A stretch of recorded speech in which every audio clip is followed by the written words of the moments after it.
हर एक देश की ना अपनी अजीब कानून और तौर तरीके होते हैं जो उसे अपने आप में एक यूनिक सा बनाती है। अगर कोई व्यक्ति भारत आता है तो यकीनन ऐसी कोई तो चीज होगी जो उसे काफी ज्यादा अजीब लगे। वैसे ही अमेरिका में कुछ ऐसी चीजें होती हैं जो बहुत ज्यादा अजीब हैं और लगभग कोई भी बाहर का देश वाला जब अमेरिका जाता है तो उसे ये बहुत ज्यादा अजीब लगता है। और आज हम आपको इन सारी चीजों के बारे में बताने वाले हैं, इसलिए इस वीडियो को एंड तक बने रहना, जिसका टाइटल है weird things only America does. Number 10। अगर आप अमेरिका में गए और वहां पर जाकर अगर आप किसी भी चीज की शॉपिंग करते हो तो उस चीज को आप जरूर नोटिस करोगे कि अगर आपने कोई चीज खरीदी है तो फिर यहाँ पर तो उसका प्राइस समझो $14 बता रहा है, लेकिन जब आप उसे काउंटर पर ले जाओगे तो उसी सेम चीज का प्राइस करीब $16 होगा। और ऐसा एक दो शॉप में नहीं बल्कि पूरे अमेरिका में होता है। दरअसल अमेरिका में जो टैक्स होता है ना, वो पहले प्रोडक्ट पर लगाकर नहीं बताया जाता है। पहले जब आप काउंटर पर जाकर चेकआउट करते हो तब आपको टैक्स लगाकर प्राइस दिया जाता है,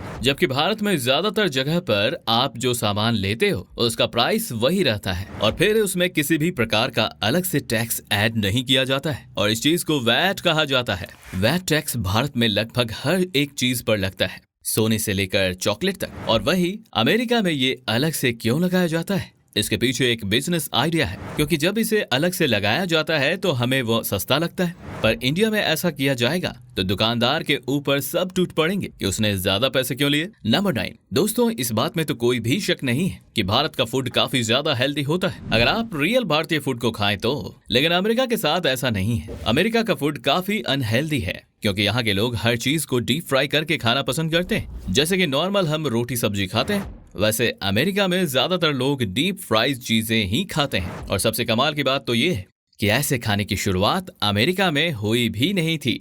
ऐसे खाने यूरोपियन कंट्रीज में 1200 सदी में शुरू हो गए थे और उसके कुछ 100 साल बाद ऑलिव ऑयल को भी खोजा गया और अमेरिका ने इन दोनों चीजों को अपना लिया। और जैसे कि अमेरिका करता है, उसने इस चीज का ज्यादा ही कुछ उपयोग कर लिया, जिसकी वजह से आपको नहीं पता होगा, लेकिन फ्राइज से लेकर ओरियो तक अमेरिका सब कुछ डीप फ्राई करके खाना पसंद करते हैं, जो कि उनके हेल्थ के साथ काफी खिलवाड़ कर रहा है। और यहाँ पर हम जो पकौड़े बनाते हैं वो फ्राइड होते हैं लेकिन डीप फ्राइड नहीं। दोनों में बहुत बड़ा फर्क है बॉस। नंबर 8। अच्छा भाई, ये बताइए कि इंडिया में फार्मेसी स्टोर कैसे दिखते हैं, यानी कि मेडिकल स्टोर कैसे दिखते हैं। ज्यादातर केस में वह कुछ ऐसे दिखते हैं। आपके आसपास भी अगर कोई मेडिकल स्टोर होगा जो कि डॉक्टर की मायावी लैंग्वेज को समझ सकता है तो वो ऐसा ही दिखता होगा, पर अमेरिका में ऐसा नहीं है। अमेरिका में अगर आप फार्मेसी स्टोर में आओगे तो कुछ देर तो आप खुद कंफ्यूज हो जाओगे कि आप किसी मेडिकल स्टोर में आए हो या फिर किसी सुपरमार्केट में, क्योंकि यहाँ के मेडिकल स्टोर में आपको दवाई और बाकी सारी मेडिकल चीजें तो मिल जाएंगी, लेकिन उसी के साथ यहाँ पर बच्चों के खिलौने से लेकर कपड़े तक, यहाँ तक कि फ्रोजन पिज्जा भी मिल जाते हैं। यहाँ पर बहुत बड़े बड़े काउंटर होते हैं जहाँ से आप लगभग कुछ भी ले सकते हो। ये बिल्कुल किसी छोटे सुपरमार्केट के जैसा है और देखा जाए तो इंडिया के लिए ये बिल्कुल किसी आम सुपरमार्केट जैसा ही है, क्योंकि इंडिया में सुपरमार्केट इतने भी बड़े नहीं होते। आपको इस पर यकीन नहीं हो रहा होगा, लेकिन एक बार जब आप अमेरिका के सुपरमार्केट देखोगे तो यकीन हो जाएगा। वैसे इतने बड़े मेडिकल स्टोर के पीछे का राज ये है कि वो चाहते हैं कि लोगों को इनकन्वीनियंस ना हो। नंबर 7। अगर आपकी मम्मी ने आपको मूंग की दाल लेने के लिए भेजा है और आप कोई और दाल लेकर आते हो तो आपको उसे वापस देने में काफी शर्म आती है और कई जगह पर तो दुकानदार उसे वापस भी नहीं लेते हैं। इसी के साथ साथ बड़े बड़े सुपरमार्केट में पहले ही लिखा होता है कि अगर आप कोई भी चीज एक बार ले रहे हो तो उसके बाद आप उसे रिटर्न नहीं कर सकते। खाने के प्रोडक्ट्स के साथ मॉल के कपड़ों में भी ऐसा ही है, पर अमेरिका में अगर आप किसी चीज को खरीदते हो और उसके बाद अगर आप उसे रिटर्न करना चाहते हो तो आप उसे इजिली बिना किसी झंझट मारी के उसे रिटर्न कर सकते हो। यहाँ तक कि अमेरिका में तो नेशनल रिटर्न डे भी बनाया जाता है ताकि लोगों को उसके बारे में जागरूक किया जा सके। अगर आपको कुछ नहीं चाहिए तो आपको उसे रिटर्न कर देना चाहिए। यहाँ तक कि यहाँ पर कुछ जगह में अगर आपने किसी चीज को खरीदा है और उसकी सील तोड़ दिया है, इसके बाद भी वो रिटर्न ले लेते हैं और कपड़ों के टैक्स को निकालने के बाद भी मॉल और स्टोर्स कपड़ों को वापस ले लेते हैं। नंबर 6। इंडिया में चाय कॉफी पीना काफी ज्यादा कॉमन है, लेकिन जब भी हम चाय या कॉफी में से कुछ भी पीते हैं तो उसे शाम के समय या फिर सुबह के समय ही पीते हैं और अच्छे से बैठकर किसी नाश्ते के साथ या फिर दोस्तों के साथ चाय कॉफी पीते हैं। लेकिन अमेरिका में ऐसा नहीं है। अमेरिका में जब लोग कोई शॉपिंग पर या कहीं पर भी जाते हैं तो ज्यादातर लोगों के हाथ में आपको ऐसे स्टारबक्स कप दिख जाएंगे, क्योंकि अमेरिका में लगभग हर गली में एक ना एक स्टारबक्स या फिर कॉफी शॉप होती है जहाँ पर काफी सस्ती कॉफी भी मिलती है और यहाँ पर कॉफी जो होती है वो काफी बड़ी मिलती है। जैसे कि आपको यहाँ दिख रहा होगा। इसलिए इसे पीने में काफी वक्त भी लगता है और इसलिए आपको कई लोगों के हाथों में ये दिख जाएगा जब वह काम भी कर रहे होते हैं। उसी के साथ अमेरिका में अगर आप कभी भी कोई कोल्ड ड्रिंक या फिर किसी भी चीज को मंगाते हो जो कि नेचुरली गर्म नहीं दी जाती है, जैसे कि चाय, तो फिर उसमें आपको बर्फ ही मिलेगा। यानी कि यहाँ के पानी में कोल्ड ड्रिंक में आपको पहले से ही बर्फ डालकर दिया जाता है। लेकिन ऐसा बाहर नहीं होता।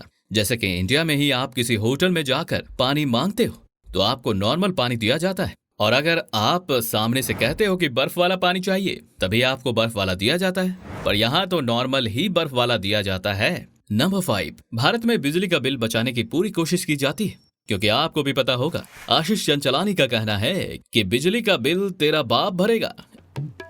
बिजली का बिल तेरा बाप भरेगा। इसलिए तो एसी होती है, वह हम सब बस रात को यूज करते हैं जब हमें सोना होता है, और इसमें भी कई लोग बस 3 से 4 घंटे का टाइम लगाकर सो जाते हैं और दिन के टाइम भले कितनी भी गर्मी हो उसे सहन कर लेते हैं और कभी कभार ही ऐसा करते हैं। पर अमेरिका में पूरे दिन आपको एसी ऑन मिलेगी, और हम किसी ऑफिस की बात नहीं कर रहे हैं। नॉर्मल लोगों के घरों में भी लगभग हमेशा एसी ऑन ही रहता है, और जब लोग अमेरिका घूमने जाते हैं तो कई लोगों को ये काफी अजीब लगता है, और ऐसा करने के पीछे उनका कहना है कि अगर किसी को ठंडी लग रही है तो वो जाड़े कपड़े पहन सकते हैं या फिर अपने ऊपर एक जैकेट पहन सकता है, लेकिन वहीं अगर उन्हें गर्मी लग रही है तो वो क्या ही करेंगे। इसलिए हमेशा एसी ऑन रखना अमेरिकन का ज्यादा पोलाइट लगता है और लगता है कि गेस्ट को ज्यादा अच्छा लगेगा। नंबर 4, अमेरिका की छत और भारत जैसे देशों की छत में जमीन आसमान का फर्क है। ये देखकर ही पता चल जाता है। आपको पूरे अमेरिका में मुश्किल से किसी छत पर टेरेस दिखेगा, क्योंकि इसके है दूसरा, इनकी छत पर इंसुलेटर होते हैं जो इन्हें ठंडी से बचाते हैं। हाँ, वो बात अलग है कि यहाँ ज्यादातर वक्त एसी को ऑन रखते हैं। खैर, इंसुलेटर टेरेस पर नहीं लगा सकते, ऐसा करेंगे तो खर्चा बहुत ज्यादा बढ़ जाएगा। पहले टेरेस बनानी पड़ेगी और उसके अंदर एट्रिक बनाना पड़ेगा। और तीसरा रीजन है बारिश। यहाँ बारिश में पानी ऊपर ना जम जाए, क्योंकि अगर ऐसा हुआ तो लकड़ी पानी सोख लेगी और फूल के कमजोर हो जाएगी, क्योंकि इनके पूरे घड़े लकड़ी से बने होते हैं। एंड 4th रीजन है स्नो। यहाँ पर कई बार बर्फबारी होती है, और अगर इस शेप की छत नहीं होगी तो फिर बर्फ का निकलना मुश्किल हो जाएगा। नंबर 3, दोस्तों, अगर आप इंडिया में घर को रेंट में लेते हो तो आपको 2 तरीके से घर मिलते हैं। एक जो कि पूरे तरीके से फर्निश्ड है, यानी कि उसमें एक सोफे से लेकर बेड तक सब कुछ है, और दूसरा जिसमें कुछ भी नहीं है। और अमेरिका में भी काफी हद तक सेम सिस्टम है, लेकिन इसमें भी थोड़ा ट्विस्ट है। अमेरिका में भी आपको 2 तरीके के घर मिल जाएंगे, एक पूरा फर्निश्ड और दूसरा अनफर्निश्ड। लेकिन यहाँ के अनफर्निश्ड घर में भी कुछ ऐसी चीजें हैं जो आपको जरूर मिलेंगी। सबसे पहली चीज है फ्रिज। अनफर्निश्ड होने के बाद भी आपको फ्रिज मिलेगा। साथ ही दूसरी चीज है ओवन। अमेरिका में ऐसे बड़े ओवन होते हैं और वो आपको कंपल्सरीली वहां पर मिलते हैं। तीसरी चीज है चिमनी। अमेरिका के हर घर में आपको चिमनी जरूर मिल जाएगी, क्योंकि वो किचन का हिस्सा है। और चौथी चीज है एक डिश वॉशर। इंडिया में इसकी इंपॉर्टेंस ज्यादा नहीं है, लेकिन बाहर के देशों में इसकी बहुत इंपॉर्टेंट है। और 5वीं चीज है वाटर नॉब, यानी कि अमेरिका के हर घर में आपको नल से ठंडा और गर्म दोनों पानी मिल जाएगा, क्योंकि इन सब चीजों को नेसेसिटी माना जाता है जो आपको मिलनी ही चाहिए। भारत में ये सब चीजें आपको खुद लेके आनी पड़ती है। नंबर 2, ये छोटी सी बात है, लेकिन अगर आप अमेरिका जाओगे तो इससे आप कई बार इरिटेट या फिर परेशान हो जाओगे, क्योंकि अमेरिका में जो डेट होती है ना, वो थोड़ी अलग तरीके से लिखी जाती है। भारत में सबसे पहले डे लिखा जाता है, फिर मंथ लिखते हैं और उसके बाद साल लिखते हैं, जैसे 24/12/22। लेकिन वहीं अमेरिका में पहले मंथ लिखा जाता है, फिर डे और उसके बाद साल, जैसे 12/24/22। और इसलिए ये काफी कंफ्यूजिंग सा हो सकता है, क्योंकि अमेरिका को छोड़कर लगभग हर एक कंट्री में पहले डे लिखा जाता है और बाद में मंथ। उसी के साथ अमेरिका का जो टॉयलेट होता है ना, उसमें नीचे काफी स्पेस देखने को मिल जाती है। अगर आप यहाँ पर टॉयलेट में बैठे हो तो लगभग आपके ज्यादातर पैरों का हिस्सा बाहर से लोगों को दिख सकता है। पर इंडिया में तो यह काफी अच्छा है, क्योंकि यहाँ पर तो पूरे दरवाजे होते हैं। अमेरिकन का ऐसा करने के पीछे का कारण अभी तक क्लियर नहीं है। ये बस एक छोटा सा ट्रेडिशन है जो चलता आ रहा है और कोई सवाल नहीं कर रहा है। नंबर 1, वैसे तो भारत में आपको हर एक प्रोडक्ट में काफी वैरायटी मिल जाएगी। जैसे कि अगर आपको ओट्स लेना है तो इसमें आपको कई अलग अलग फ्लेवर मिल जाएंगे, पर अमेरिका में तो इसकी अलग ही लिमिट है। जैसे भारत में किसी एनर्जी ड्रिंक के 2 या 3 फ्लेवर होते हैं, पर यहाँ तो एक एनर्जी ड्रिंक के बहुत सारे अलग अलग फ्लेवर होते हैं। यहाँ पर तो नॉर्मल किटकैट के भी 5 अलग अलग फ्लेवर मिल जाएंगे। और यहाँ पर खाने की चीजों में बहुत अलग अलग और वियर्ड फ्लेवर भी दिखते हैं, जैसे कि ग्रेप्स वाला एनर्जी ड्रिंक और लॉबस्टर फ्लेवर का लेज। हाँ, आपने सही सुना,